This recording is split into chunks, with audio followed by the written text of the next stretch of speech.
예언서의 예자가 무슨 예자인지 혹시 아십니까? 예언서. 우리가 선지서의 또 다른 예언서.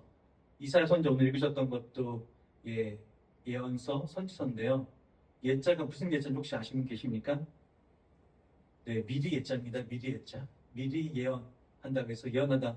많이들 우리가 노스타담스 이렇게 얘기하는 것처럼 그런 예언하다 할 때 그 예자입니다. 미리 예자. 근데 그 미리 예자가 또 다른 한자 뜻이 있습니다. 무슨 뜻이냐면요. 맡길 예자, 맡을 예자입니다. 무슨 뜻일까요? 말씀을 맡은 자들이, 선지자들이 하나님의 말씀을 맡아서 백성들을 향하여 하나님의 말씀을 대언하여 선포하는 게 바로 맡을 예자, 말씀을 맡았다고 해서 그래서 예언서입니다. 그러니까 예언서라는 것은 앞으로 있을 일에 대해서도 하나님의 말씀을 선포하는 것도 되지만 하나님의 말씀을 맡은 선지자들이 그 말씀을 선포하는 것도 된다는 그런 두 가지 뜻이 있습니다. 그런 것들을 기억해 주시고 나가주시면 감사하겠습니다. 왜냐하면 쉽게 생각해도 그런 거예요. 은행에 예금한다고 하잖아요. 예금. 예금한다 할 때 그 예자가 바로 맡길 예자입니다. 맡길 예자. 은행에 신뢰하시니까 돈을 맡기시죠. 이 은행이 망하지 않는 이상, 때로는 IMF 때 망하기도 했지만 예금자 보호된 한도까지는 돈을 안전하게 맡아줄 거라는 그런 믿음이 있기 때문에 돈을 맡기는 것처럼 하나님께서도 감히 내 말을 맡아줄 거라는 그런 선지자를 세우셔서 하나님의 말씀을 대언케 하는 겁니다. 그러한 능력이 우리 모든 성도들에게 있기를 주님으로 축복합니다. 아멘. 띄워줄 수 있을까요? 그런가요? 주일 자료 제가 안 드렸나요? 죄송합니다. 큰일 났네요. 네. 제가 미리 다 해서 드린 줄 알았는데 정말 죄송합니다. 그러면 어쩔 수 없네. 제가 오늘 설교를 여러 가지 시청각 자료도 좀 많이 있었는데 어쩔 수 없습니다. 이사야 선지서 읽으실 때는 그렇게 읽어주시면 좋겠습니다. 무슨 뜻이냐면은 심판이 있고 회복이 있습니다. 심판과 이 회복의 이 강도가 시간이 흐를수록 말씀이 1장, 2장, 3장 갈수록 그 심판의 강도가 줄어들고 하나님의 회복의 메시지가 점점 농도가 짙어지게 되어 있습니다. 모든 선지 읽으실 때 그러한 생각 가지시고 읽어주시면 감사하겠습니다. 성경의 특별히 예언서, 선지서의 주된 기능 중에 하나는요, 이런 겁니다. 멈춰. 제발 멈춰. 스탑. 그러면 멈춰야 됩니다. 근데 멈추지 않고 계속해서 악세에 따라 밟고 이스라엘 백성들이 악행으로 죄로 나가면요, 하나님께 결국 치십니다. 하나님께서 멈추라고 하면 멈추셔야 되고요. 하나님께서 가라고 하면 가셔야 됩니다. 영어로 한번 해볼까요? 네, 고스톱. 네, 하나님께서 고 하라고 하면 가셔야 되고요. 스톱, 멈춰 하면 멈추셔야 됩니다. 이게 제가 아까 졸리시면 갑자기 백종원 목사가 오후 설교 처음 하는데 갑자기 고스톱 잘 쳐야 된대. 이렇게 또 어디 가서 잘못 소문내시면 큰일 납니다. 분명히 저는 고스톱 잘 치시는 게 아니라 고스톱을 잘 하셔야 된다고 말씀드렸습니다. 하나님께서 가라고 고 하면은 말씀에 제가 그대로 순종하겠습니다. 그 길이 아닌 것 같지만 제 생각과 다르지만 주님 제가 고 하겠습니다. 하나님께서 멈춰.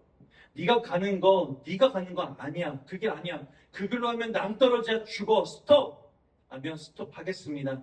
제 생각은 고이지만 하나님께서 멈추라고 하시면 제가 기꺼이 스탑하겠습니다. 라고 해주시면 감사하겠습니다. 우리 14절 말씀 우리 함께 읽겠습니다. 14절입니다. 함께 읽겠습니다. 너희의 구속자여 이스라엘 거룩한 이 여호와가 말하노라. 너희를 위하여 내가 바벨론에 사람을 보내어 모든 갈대아 사람에게 자기들이 연락하던 배를 타고 도망하여 내려가게 하리라. 아멘. 누구를 위하여서요? 내가 바벨론에 사람을 보냈는데 하나님께서요, 이 우리의 백성들을 위해서 너희를 위하여라고 분명히 말씀하고 있습니다. 사랑하는 성도님들, 바벨론 그 당시 최대 강국을 멸망시킨 것 사람이 아닙니다. 역사를 섭리하시는 하나님께서 이스라엘 백성들 위하여서 구원하셨던 하나님의 역사를 보게 됩니다. 하나님께서 70년이 지나면 내가 너희들을 예루살렘으로 고향으로 회복시키고 돌아오게 한다라고 하나님께서 말씀하셨거든요. 예레미야 선지자를 통해서도 그러셨고요. 어떠십니까? 그게 믿겨지시나요? 사실 이사야 선지자는요, 이 기록이 하나님께서 말씀하셨을 때 역사 일어나는 것보다 한참 전에 이 말씀을 미리 선포하였습니다. 그래서 많은 역사자들, 신학자들 중에서도 자유주의 신학자들은 이거는 역사 이후에 편집한 거라는 말도 안 되는 소리를 하고 있는데, 하나님의 말씀을 그대로 믿는 우리들은요, 하나님께서 미리 이 말씀을 선포하셨던 것을 믿게 됩니다. 많은 역사학자들이요, 어떤 제국의 왕이 자기들이 통치하는 백성들을, 자기의 포로들을 원래 있던 나라로 돌아가게 해서, 고향으로 돌아가게 해서 자기들이 섬기는 신을 섬기게 하겠냐는 것이 당연하죠. 제국에서 어떤 왕이 그런 명령을 내리겠습니까? 네가 왔던 고향으로 돌아가. 그렇게 되면 어떻게 됐겠습니까? 통치권이 약해지겠죠. 아무도 그러한 명령을 내리기가 쉽지가 않습니다. 그래서 많은 역사학자들이, 심지어는 신학자들도 이 말씀을 있는 그대로 믿지 못한 사람들이 참 많았습니다. 그런데요, 1879년에 이걸 보여드렸어야 했는데, 고레스 실린더라고 하는 그런 정말 고레스 칙령이 담겨있는 그 도장 실린더가 있습니다. 1879년도에 이게 유물이 발견되었습니다. 지금 어디에 있냐면요, 영국의 대형 박물관에 떡하니 전시되어 있습니다. 말씀이 70년이 지나면 내가 왔던 고향으로 돌아가서 내가 섬기던 신을 섬겨도 좋다고 하는, 이거는요, 유대 백성에게 향한 명령이 아니라요, 모든 민족에게 선포한 그런 명령이라고 그렇게 기록되어 있습니다. 하나님의 말씀이 그대로 성취되었습니다. 1879년도에 고레스 실린더가 발견되기 전까지는요, 아무도 믿지 않았습니다. 불과 몇백 년 전입니다. 하나님의 말씀은요, 살아있는 역사의 기록이고, 살아계신 하나님의 말씀이 지금 이 순간에도 역사하고 있음을 우리가 믿어야 될 줄로 믿습니다. 아멘. 너희를 위하여, 나를 위하여서, 우리를 위하여서 한 제국까지도 멸망케 하신 하나님의 은혜가 있다면, 지금 이 순간에 살아가고 있는 우리의 삶 가운데 하나님의 은혜와 보살피심이 반드시 임할 줄로 믿습니다. 이스라엘 백성들의 심정으로 들어가서 한번 생각해 볼까요? 아무리 하나님께서 70년 뒤에 나는 못 갈 것 같아요. 내 자녀들을 갈 수 있을 것 같아요. 그런 희망이 있지만 막상 눈을 떠봐도 노역이 기다리고 있고, 돌을 나르다가 언제 죽을지 모르고 바벨론 군사들의 십장의 회초리에 채찍에 맞아서 내가 언제 죽을지도 모르는 그 삶이 눈을 뜨면 매일매일의 연속입니다. 우리 성도님들 어떠십니까? 매일매일 눈을 떠도 환경은 달라지지 않을 때, 그때 낙심될 때가 있으시겠죠. 기도할 때에 하나님이 역사하십니다. 때로는 우리의 삶 가운데 매일매일의 어려움이 있고, 관계의 어려움, 재정의 어려움, 여러 가지 있다 할지라도, 그러나 매일매일 우리가 눈을 뜨는 것이 하나님께 감사의 제목이고, 호흡이 있는 자마다 찬송하라 오는 말씀을 받았는데, 들숨과 날숨이 있는 거, 새벽에 눈을 뜨고 일어나는 거 당연한 거 아닙니다. 우리의 혈관 가운데 미세한 혈관 하나만 막혀도 우리가 어쩔 수 없이 하나님의 부르심을 받을 수밖에 없는 연약한 존재 아닙니까? 사랑하는 성도님들, 이스라엘 백성들도 마찬가지였어요. 눈을 떠도 매일매일이 지옥 같은 포로 생활이요, 노역이 기다리고 있었지만, 그들의 삶 가운데는 70년이 지나면 내 때는 아니더라도 내 자녀, 그 자녀의 때에는 하나님께서 회복시키시다는 그런 믿음이 있었기 때문에 그들이 견딜 수가 있었던 것입니다. 물론 힘들었겠죠. 우리 성도님들 힘드시겠죠. 그러나 말씀을 붙잡으시고 하나님께서 회복시켜서 그걸 믿으시고, 건강도 회복시켜 주시고, 관계도 회복시켜 주시고, 재정도 회복시켜 주시고, 믿음도 회복시켜 주실 것을 하나님 앞에 묵묵히 믿음으로 나아가실 때에 하나님께 반드시 이스라엘 백성들이 하셨던 역사, 또한 선지서를 통해서 역사하셨던 모든 회복의 은혜가, 위로의 은혜가 이 자리에 계신 모든 분들에게 임하기를 주님의 이름으로 간절히 축복합니다. 아멘. 아멘. 하나님이 이스라엘을 사랑하시다고 또 사랑하시고 은혜를 베푸신다는 것을 가장 역력히 보여주는 사건이 바로 출애굽 사건입니다.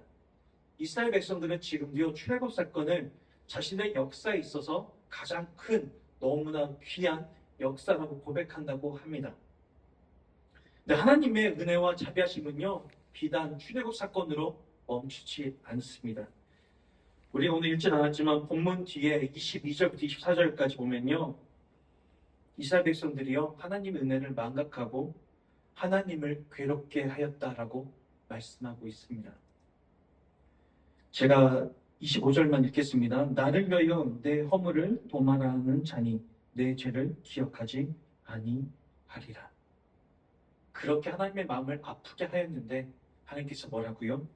내 허물을 도말하는 자니 내 죄를 기억하지 않으시겠다 라고 말씀하고 있습니다. 이스라엘 백성들이 왜 포로 생활에 끌려갔냐면요 가장 하나님을 안 믿었기 때문에 아닙니다. 우상을 섬겼기 때문이 아닙니다. 우리가 오해하지 말아야 될 것이요 이스라엘 백성들이 포로를 끌려갔던 가장 큰 원인과 가장 큰 죄가 무엇이었냐면요 혼합주의였습니다. 무슨 말씀이냐면요 어떤 때는 하나님을 섬기고 어떤 때는 우상을 섬기고 짬뽕 신앙이 짬뽕. 요즘 이 시대를 살아가고 있는 우리의 모습 같지 않으세요? 어떤 때는 하나님의 도우심을 구하고 어떤 때는 돈의 구하심을 구하고 어떤 때는 사람의 구하심을 구하고 그게 혼합주의입니다. 요즘같이 정말 물질 만능주의 만모니즘이 다스리고 있는 것 같은 특히 우리 대한민국 자본주의 너무나 좋은 하나님의 시스템입니다. 그러나 그 자본주의를 우리가 곡해하고 자본주의를 잘못 사용하면요 우리의 신앙이 죽어버려요. 하나님께서요 돈이 악하다고 하지 않으셨습니다. 돈은요 가치 중립적인 거예요. 다만 돈을 사랑하는 잘못된 우리의 마음과 가치관과 우선순위가 뒤바뀔 때에 혼합주의로 빠지게 되고요. 그게 바로 하나님께서 이스라엘 백성들을 벌하시고 포로로 끌려가게 하셨던 가장 큰 죄입니다. 혹시 마음 가운데 우선순위가 뒤바뀌지는 않았는지 우리의 삶을 돌아보기를 원합니다. 혹시라도 그러시다면요 정말 우리 하나님이 너무나 좋으시냐 그 25절처럼요 도만하신다는 것은요 깨끗하게 지워버리신다는 거예요. 정말 지우개로 깨끗하게 지우셔서 흔적도 없이 우리의 죄를 사하여 주신다는 하나님의 놀라운 자비하심과 은혜의 사랑입니다. 그럼에도 불구하고 우리 삶 가운데 보면 어떠세요? 지은 죄가 생각날 때가 있습니다. 지난주에 지었던 죄, 교회 오기 전에 지었던 죄, 작년에 지었던 죄, 하나님을 알기 전에 예수를 믿기 전에 지었던 죄가 우리 생각에 들어올 때가 있습니다. 그때 어떤 마음이 가장 드냐면 이런 마음이 들 거예요. 너 같은 게 무슨 예수를 믿어? 네가 이런 죄를 지은 거를 내가 아는데 네가 어떻게 교회 나가서 그렇게 거룩한 척 찬양을 하고 어떻게 그렇게 거룩한 척 말씀을 전하니 네가 지은 죄를 내가 다 아는데 이 마음 누가 주는 마음입니까? 하나님이 주시는 마음입니까? 아니요. 원수 마귀가 교묘하게 우리의 마음을 공략하는 겁니다. 혹시라도요 그런 마음이 우리 마음 가운데 엄습할 때가 있으면요 이거 내가 은혜 받으려고 하니까 내가 하나님의 자녀로서 하나님의 자녀가 되는 권세를 얻고 내가 살아가고 있는데 내가 충성하지 못하고 내가 신앙생활 똑바로 하지 못하게 원수마귀가 공격하는 것이구나 영적인 공략이구나 라고 생각하시고요 말씀으로 기도로 찬양으로 대적하시기를 주님의 이름으로 축복합니다. 절대로 하나님 주시는 마음이 아니에요. 한번 생각해 보실까요? 우리의 죄가 있습니다. 그 죄를 무거운 쇠뭉치에 달아서 태평양 한복판에 떨어뜨렸습니다. 그거 찾으실 수 있으세요? 아무도 못 찾습니다. 그런 거예요. 하나님께서 우리의 죄를 사하셨다는 것은요, 그 누구도 그 죄를 가지고 우리를 원망하지 못해요. 왜 그렇습니까? 만약에 그 죄 때문에, 물론요, 죄를 지으면요, 그 죄의 영향력은 우리의 삶 가운데 작용합니다. 관계를 좀먹고요, 우리의 신앙을 좀먹고요. 그렇기 때문에 우리가 어떻게든지 죄를 짓지 않으려고 죄와 싸우기를 피 흘리기까지 하라고 하는 히브리서 말씀을 우리가 말씀에 살아내야 됩니다. 그러나 그 죄가 자꾸 우리의 영성을 좀먹는다 하면요, 그거는 하나님이 주시는 마음이 아니에요. 단단하게 뿌리치시고, 만약에 자꾸 그렇다면요, 예수 그리스도의 십자가의 공로가 능력이 없는 거예요. 자꾸 그렇게 죄 때문에 우리가 그렇다고 하면요, 예수 그리스도의 피는요, 그 능력이 많으신 게 아니라 위대하신 하나님, 전지전능하시고 어디 하나 편지하시는, 어디 하나 계시는 하나님의 능력을 우리가 정말 평가절하하는 겁니다. 사랑하는 성도님들, 죄의 문제에 자꾸 그렇게 휘말리지 마시기를 주님으로 부탁을 드립니다. 그렇게 우리 하나님이 좋으신 분이에요. 너무나 자비로우신 하나님이십니다. 우리 18절과 19절 말씀, 18절, 19절 말씀 함께 읽겠습니다. 너희는 이전 일을 기억하지 말며 옛날 일을 생각하지 말라. 보라, 내가 새 일을 행하리니 이제 나타낼 것이라. 너희가 그것을 알지 못하겠느냐? 반드시 내가 광야의 길을 또한 사막의 강을 내리니. 아멘. 사랑이 많으신 하나님은요, 우리의 죄를 기억하지 않으시고 도만하시는 정도로 그치는 것이 아니라요, 그 사랑의 지경을 넓히셔서요, 새 일을 행하시겠다라고 말씀하고 있습니다. 우리 민족에게 이제 이번 달에 이제 광복절이 있는데, 광복이 큰 은혜인 것처럼, 큰 사건인 것처럼, 아까 말씀드렸던 것처럼 이스라엘 백성들에게는요, 출애굽 사건이 430년의 종살이를 끝냈던, 마침표를 찍었던 그 사건이요, 역사적인 놀라운 큰 획을 그은 사건입니다. 그런데 하나님께서요, 이 사건은 놀라운데 이 출애굽 사건보다 더 크고 놀라운 일을 하나님께서 새 일을 행하신다라고 말씀을 하고 있습니다. 그 새 일이 무엇이냐면요, 바로 예수 그리스도를 이 땅에 보내주시고, 예수 그리스도께서 우리의 모든 죄를 담당하시고, 모든 죄의 문제를 이기시고, 죽음의 문제를 이기시고, 우리를 자녀 삼아 주셨다는 것이 가장 큰 새 일입니다. 아멘이십니까? 아멘. 아멘. 그 십자가 사건이 없었다면 이 자리에 있을 분이 아무도 없어요. 새 일을 행하시는 하나님의 은혜가 너무나 놀랍기 때문에 우리가 이렇게 피곤하지만 이렇게 성전에 나와서 주일 낮예배를 드리고 말씀의 은혜 받고, 또한 식곤증이 몰려오는 이때에 정말 졸린 잠을 몰아내며 성전에 나와서 말씀을 받고 하나님의 중심으로, 예배 중심으로, 공동체 중심으로 살아가는 은혜가 새 일을 행하시는 하나님이 계시기 때문에 그렇습니다. 아멘. 우리 20절 말씀도 함께 읽겠습니다. 20절입니다. 장차 들짐승 곧 승냥이와 타조도 나를 존경할 것은 내가 광야의 물을 사막의 강들을 내어 내 백성 내가 택한 자에게 마시게 할 것임이라. 아멘. 하나님의 사랑이요, 이런 동식물, 자연 만물에게까지 뻗어 나갑니다. 또 하나님께서요, 내 백성 내가 택한 자에게 마시게 하신다라고 하는 하나님의 은혜의 말씀을 선포하고 계십니다. 혹시 집안에서 반려동물을 키우시는 분이 계십니까? 네, 사실 저희 집에도 반려동물이 있습니다. 유기묘, 안락사 직전에 고양이 2마리를 한 연이어서 한 1년 간격으로 2마리를 키우게 됐는데, 저는 고양이를 키울 줄 몰랐거든요. 정말 만약 반려동물을 키운다고 하면 강아지는 키워도 정말 고양이는 안 키우겠다고 했었는데, 네, 정말 말 못하는 고양이가 말하는 자녀보다 더 힐링이 될 때가 있습니다. 생각해보면 그 반려동물도 안락사 직전에 저희가 데려왔거든요. 너무나 안타까워서 2번째 고양이 같은 경우에는 저기 밀양에서 KTX 타고 올라왔어요. 그 지역에서 입양할 분을 못 찾아가지고 이렇게 센터 이렇게 아는 분 통해 가지고 연락이 되어서 저희가 KTX라고 데리고 왔습니다. 그 아이들이요, 만약에 저희 가정을 만나지 못했다고 하면요, 그 생명이 끊어졌을 것입니다. 우리도요, 예수님을 알지 못하였고 또 우리 효정 공동체가 없다고 하면요, 우리 지역사회에 죽어가는 영혼이 있을 것입니다. 심지어는 동식물, 자연 만물도 하나님, 우주 만물을 창조하시고 지금도 다스리시는 하나님의 섭리와 보호하신 가운데, 다스리신 가운데 있는데, 중요한 것은 가장 영혼을 우리가 살려야 될 줄로 믿습니다. 이 자리에 계신 우리 성도님들 까닭에 우리 지역사회에 죽어가는 영혼들이 살아야 되고요, 지역사회에 있는 우리의 모든 환경도 우리 성도님들 때문에 건강해져야 합니다.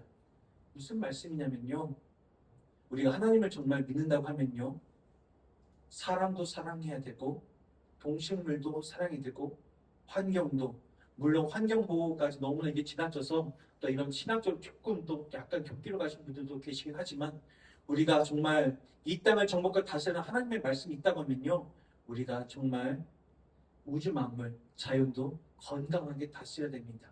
너무 어렵게 생각하지 마시고요, 지나가다가 쓰레기 있으면 하나 주우시면 됩니다. 아멘. 그게 바로 우리 때문에 우리 지역사회가 복을 받는 정말 하나의 행동이에요. 우리 때문에 죽어가는 영혼이, 특별히 가족 가운데 또 어려움을 겪고 있는 이웃이 하나님을 알게 되는 은혜가 있기를 원합니다. 아멘. 내 백성 내가 택한 자에게 물을 마시게 하신다라고 말씀하고 있습니다. 그냥 이 물이요, 그냥 일반적인 물이 아니에요. 생수의 강물, 하나님께서 주시는 우리의 생명을 살리는 그 물입니다. 우리 요한복음 7장 38절 39절 제가 읽겠습니다. 죄송합니다. 제가 읽겠습니다. 나를 믿는 자는 성령의 이름과 같이 그 배에서 생수의 강이 흘러나오리라 하시니, 이는 그를 믿는 자들이 받을 성령을 가리켜 말씀하신 것이라. 아멘. 하나님의 자녀가 된 우리들은요, 우리 안에 성령님이 계십니다. 그게 바로 내주하시는 성령 하나님, 우리가 보혜사 성령님이라고 말하는데, 보혜사의 뜻이 무엇입니까? 보혜사의 뜻이 이런 겁니다. 다른 사람은 몰라도 언제나 내 편이 되어줘서, 남편이 아니라요, 내 편이 되어줘서 나를 변론해주고 변호해주고 법정에서 나를 위해서 싸워줄 수 있는 사람이 바로 그런 존재가 보혜사. 또 아니면 내가 어려울 때 나를 도와줄 수 있는 분이 바로 보혜사 성령님. 또한 나를 도와주시고 협력해 주시는 분이 바로 보혜사 성령 하나님. 또한 나의 어려울 때 나를 위로해 주시는 분이 바로 보혜사 성령 하나님. 또한 내가 어려웠고 마음 아플 때, 심령이 상할 때에 나의 상담자가 되어주시는 분이 바로 보혜사 성령 하나님. 그 내주하시는 성령 하나님께서요, 우리에게 생수의 강이 흘러넘치게 하신다라고 하셨고, 그 생수의 강물을 먹고 우리가 소생하고 생명이 사는 역사가 있다고 말씀하고 있습니다. 아멘. 21절 가운데요, 21절 말씀 한번 띄워줄 수 있을까요? 네, 감사합니다. 함께 읽겠습니다. 이 백성은 내가 나를 위하여 지었나니 나를 찬송하게 하려 함이니라. 아멘. 우리의 정체성이 무엇입니까? 하나님께서 영광 받으시기 위해서, 나를 영화롭게 하기 위해서 우리를 자녀 삼아 주시고 지으시고 창세전에 자녀로 택하여 주셨습니다. 오늘 오전 목사님 말씀에 정말 큰 은혜를 받았습니다. 찬송의 능력을 믿으십니까? 아멘. 기도의 능력을 믿으십니까? 아멘. 말씀의 능력을 믿으십니까? 아멘. 그렇게 믿음으로 날려갈 때에 찬송이 흘러나오는 그 가정 가운데, 성도님들의 가정마다, 직장마다, 일터마다, 사업장마다, 학교와 캠퍼스 가운데 하나님의 놀라운 불화가 골짜기가 그곳이 되어서, 또 이곳 성전이 오늘 말씀처럼 이곳 성전이 불화가 골짜기가 되어서 축복의 골짜기가 되고, 우리의 신앙이 견고히 서고 우리가 모든 일 가운데 형통의 복을 누리는 것이 찬송 가운데 있습니다. 왜요? 찬송하라고 지으심을 받은 존재이기 때문에 그렇습니다. 그렇다면요, 이번 한 주간 동안 어떻게 사시겠습니까? 찬송의 능력을 믿으신다고 하면 어떻게 사시겠습니까? 말씀을 받으시면서 은혜 받은 것으로 그치시겠습니까? 아니면 삶 가운데 그 받으신 말씀을 살아내시겠습니까? 살아내신다고 하면 어떻게 사는 것이 오늘 받은 말씀대로 주일 낮과 이 시간에 받은 말씀대로 사시는 것입니까? 제가 여러분 앞으로도 계속해서 반복하여 강조할 것입니다. 은혜 받는 거요. 말씀을 받고 이 말씀 참 나한테 좋다. 나를 향한 말씀 같다. 그거로 그치시면 안 됩니다. 한 걸음 더 나아가서 그렇다면 우리 가정과 내가 일주일 동안 어떻게 살아야 되지? 거기까지 고민하시고 그 고민하신 것을 내 삶 가운데 적용하셔야 됩니다. 실천하셔야 됩니다.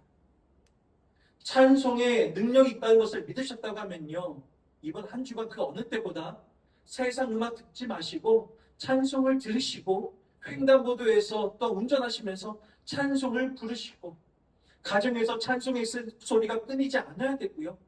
또 오늘도 삼려전대 또한 찬양 가실 때 저도 모르게 흥이 났는데 정말 다윗처럼 사람 시선 생각하지 말고 정말 어깨가 들쑥들쑥 한다고 하면 정말 기꺼이 우리가 흥을 내어서 하나님을 찬양하고 정말 중심으로 찬양하고 또한 기도의 능력을 믿으신다고 하면요, 새벽 재단 나오실 수 있는 분들은 나오시고 또 수요 예배 근육이 나오시는 분 나오시고 또 바라옵기는 이제 구역 예배가 한 달 동안 방학이지만 우리의 신앙은 방학이 어디 있습니까?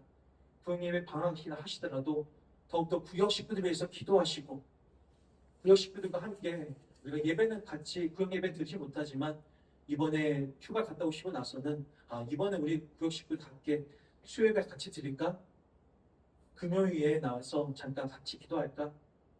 또 새벽 예배 나올 수 있다고 하면 이번 새벽 예배 우리 구역에 한번 다 나와서 같이 한번 우리 서로를 위해서 기도할까?